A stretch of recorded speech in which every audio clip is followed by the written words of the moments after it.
Sul on ainult 2 varianti ära tervendada oma lapsepõlve jama.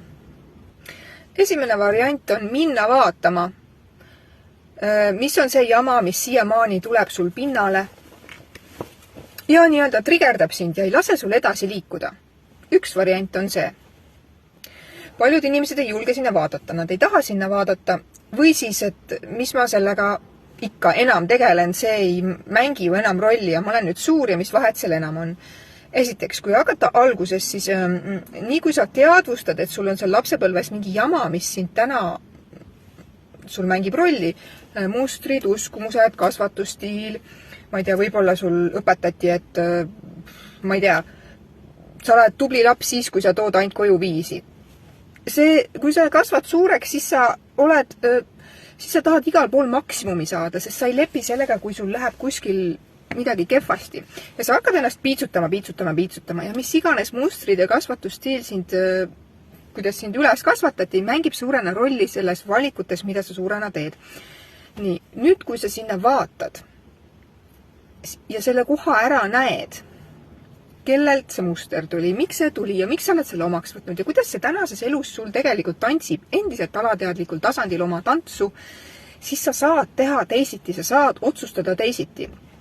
Teine variant on see, et mul on kirjutatud postkasti, et ägedat asja jagad, aga ma ei taha sinna valukohtadesse vaadata, mis ma neid ikka üles kaevan, kui see midagi ei muuda. See on see point, miks sa võid nii tunda, on see, et esiteks, sinu mõistus ütleb, et see on ohtlik, ma ei taha sinna vaadata, võib-olla kargavad sealt igasugused kollid välja ja kui need kollid kargavad välja, siis ma ei pruugi hakkama saada selle infoga, mis sealt välja tuleb ja ma parem ei vaata üldse.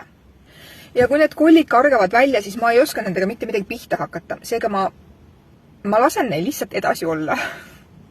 Ja siinkohal saabki appi tulla ükskõik milline terapeut, ükskõik milline moodus, mis saab lahendada ära sul need programmid ja ümber kodeerida. Näiteks erasessioonil, mida mina teen, ma toon sulle kõik need kuldkandikul kätte, need kohad, need olulised võtmekohad ja ma kodeerin need ümber sinuga. Ja sa saad kogu pildi arusaadavalt. Ehk siis sa ei pea seda taaka enam kandma. Ja muidugi mõistusele on ju igasugune muutus ohtlik. Kui ma hakkan seda lapsepõlve jama üles kaevama, siis tulevad emotsioonid, siis tulevad tunded, siis tuleb viha, siis tuleb frustratsioon, siis tuleb võib-olla depressioon ja mis iganes. Aga ma küsin täna sinu käest, kas on lihtsam kanda? Kas on lihtsam seda kõike kanda elu lõpuni? Või seda ära lahendada? Ja variant on see, et kui sa seda ära ei lahenda ja seda nii-öelda lahti ei kodeeri ja sellele uut peale ei kirjuta, sa tuled järgmisesse ellu, kolistad seda sama ämbrit. Mõni inimene kolistab 100 kehastust sama ämbrit, enne kui ta mõtleb, kurat, ma ikka peaks tegelikult midagi muutma. Advanced option ehk edasijõudnute option on see, et sa saad aru, et okei, see oli lihtsalt üks lugu. See oli lihtsalt üks lugu, ma olen täna täiskasvanud, ma olen täna suur ja ma saan otsustada hakata teist lugu mängima, teist lugu elama ja sa paned selle kogu enda identiteedi tõstad kõrvale. Lihtsalt tõstad kõrvale ja hakkad alates tänasest tegema uut lugu ja kirjutad selle reaalajas ümber igapäevaselt. See on advanced option.